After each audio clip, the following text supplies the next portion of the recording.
Welcome to the English News of Binh Phuoc Radio, television station and newspaper. I'm the one now following are the headline of today's news.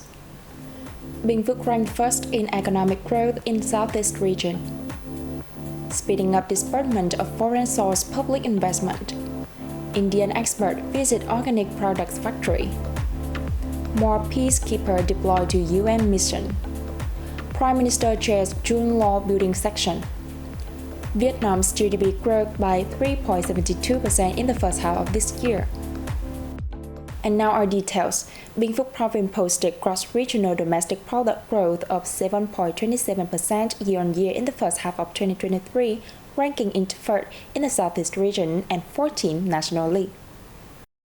Data released by the Binh Phuoc Statistics Office shows that the agriculture, forestry and fishery sector is estimated to have grown 8.64% year-on-year in the first half, contributing 2.56 percentage points to overall growth. The industry and construction sector is estimated to have grown 4.48% year-on-year in the period, up 1.43 percentage points. Industry is now recovering, with supply chains restored in sectors with rising output and new orders. The scale of industrial production continued to expand, along with the greater participation of the province in directing and implementing socio-economic development solutions. The index of industrial production in the first half saw recovery and growth higher than in the same period last year. The manufacturing and processing industry continued its development trend, accounting for a significant proportion of the industry sector. Vice Chairman of the Binh Phuoc Provincial People Committee Trần Văn My and leaders from a number of departments and branches attended an online conference between the Ministry of Finance and localities to review the disbursement of foreign source public investment in the first half of the year. The Department of Debt Management and External Finance at the Ministry of Finance said the disbursement of foreign source public investment remained low in the first half, reaching just 6.32%.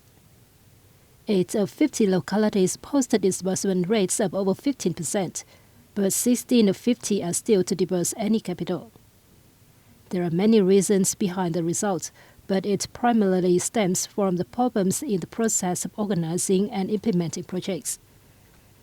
In order to complete the disbursement task in 2023, Trương Hùng Long, Director of the Department of Debt Management and External Finance, suggested that localities review and evaluate in detail the disbursement process in each project. He also proposed that capital assigned to unfeasible projects be transferred and that every project be closely monitored and direction given to contractors on implementation. Mr. Long also affirms that the Ministry of Finance will continue to have localities work with donors. There were recommendations made by localities at the conference to quickly identify remedial measures. As part of a working session with Binh Phuoc Province on agricultural, farmers and rural areas, an Indian delegation visited the Medifood IO Company Limited in Theo. Leaders from the Binh Phuoc Provincial Investment, Trade and Tourism Promotion Center and the Women's Union of Theo joined the delegation. It heard about the company's production process in handmade rice snacks. They greatly appreciated the company's products, which are made from natural and organic ingredients and piped in environmentally friendly materials. The production of the handmade rice cakes contributes to preserving and developing Vietnam's traditional culinary culture. Medifood.io rice snacks are found throughout the country, creating jobs for many workers and helping stabilize the lives of local farmers. Mr. Trần Quốc Duy, Director of the Binh Phuoc Investment, Trade and Tourism Promotion Center, introduced the delegation to the province's potential in investment and its key agriculture products. He expressed his hope that after the trip is completed, they will help link partners with Binh Phuoc Province.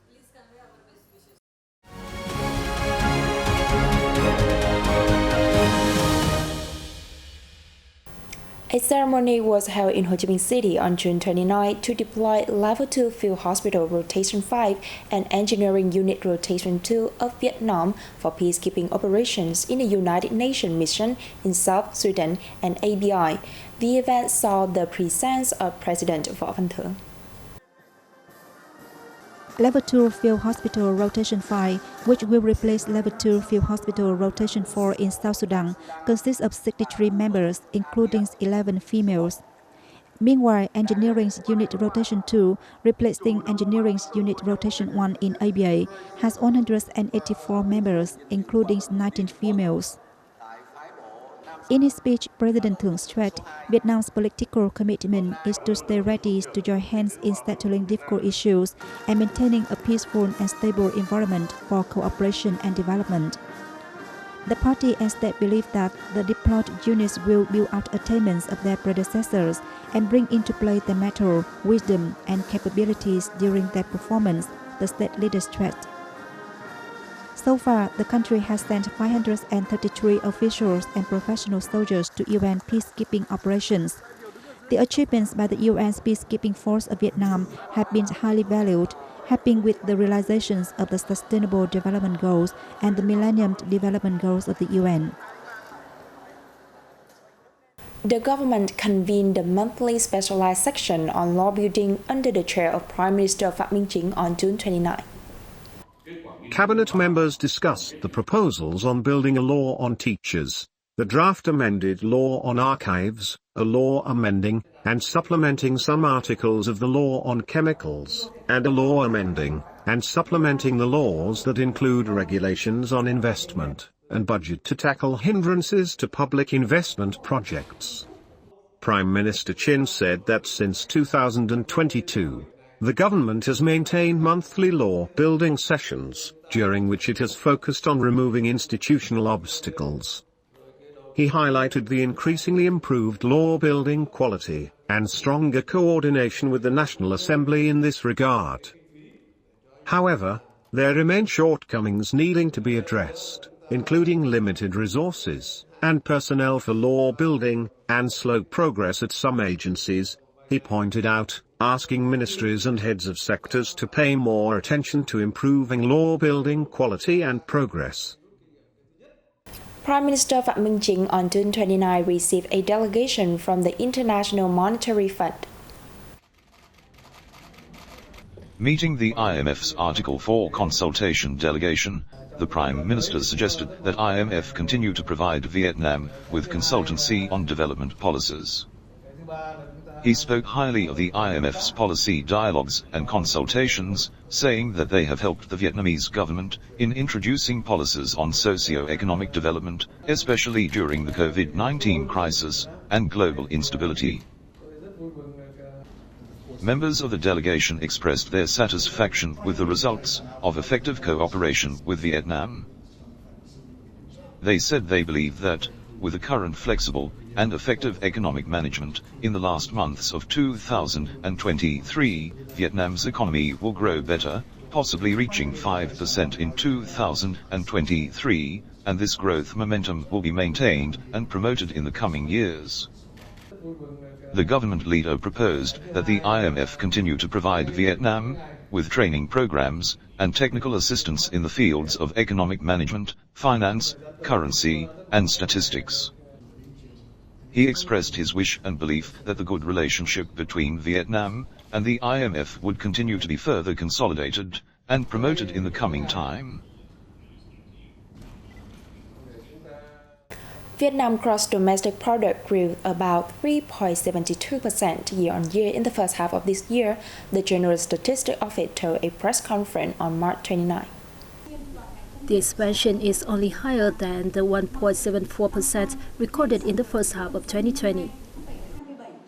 The services sector secured the highest growth at 6.33%, fueled by domestic consumption stimulation and tourism promotion policies. In the agro-forestry fisheries sector, agriculture saw a year-on-year increase of 3.14% in added value, forestry 3.43%, and fisheries 2.77%. According to GSO, the growth in the first half is not high, but major economic balances are ensured. The macroeconomy is stable and inflation controlled at an appropriate level. In addition, the supply of essential goods is guaranteed, and goods procurement and domestic consumption promoted. The agriculture, forestry, and fisheries sector maintained a stable growth rate, ensuring the supply of food as essential goods. And that is all for today on BPTV News. Once again, thank you for your watching and goodbye for now.